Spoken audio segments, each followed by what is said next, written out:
it sounds like everybody else in the world knew that this was an herb, but I did not. I thought it was just a confection. So it comes from the Malvaceae family, or the mallow family. The hibiscus and hollyhock are kind of obvious ones. If you look at those flowers, they are similar to the mallow flower. But some ones that surprised me were cotton and okra and linden and even cacao. The chocolate bean. Those are all part of the same mallow family. It prefers soft, sandy soil, and you can imagine it's most commonly found in the marshes and on the sides of riverbanks.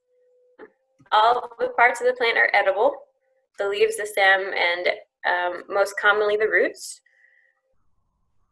The entire plant, but more predominantly the roots, contains mucilage, which is a highly viscous fluid. The plants use it for thickening membranes and storing water. If you think about cracking open aloe vera, what you're seeing is a lot of mucilage. Here you're seeing a lozenge that has marshmallow in it, which is an example of how it's used for soothing, say, a sore throat or irritated mucous membranes. People use the leaves for tea for the same purpose. They used to use mucilage for abrasions and burns and bug bites. They would use it as a topical. But what most people are familiar with is probably its culinary use. And the reason why I wanted to do this presentation is because it's used for making marshmallows. A very common confection. The original marshmallows were said to be developed by the Egyptians. They would mix the crushed roots with honey, and it would be kind of a sticky confection, specifically for the upper crust.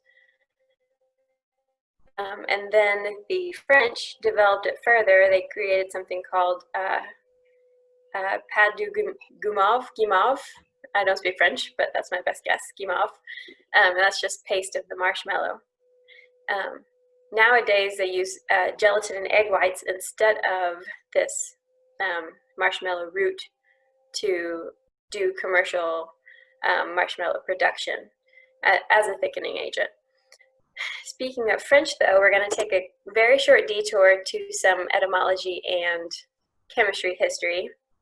This gentleman's name is William Henry Perkins, and when he was 18 years old, and on Easter holiday, he was trying to develop, of all things you want to do on your Easter holiday, he was trying to develop synthetic quinine, which is what they used to treat malaria back in the day.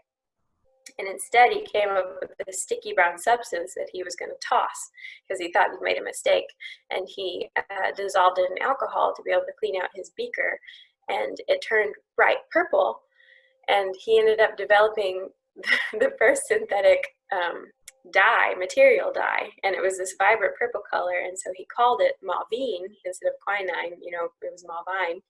And which is the French word for mauve, which means mallow, and it was after a purple mallow plant. So that's the little tie-in right there, which I thought was really, really fun. And you can see the similarity. He was spot on. The guy should have been a designer.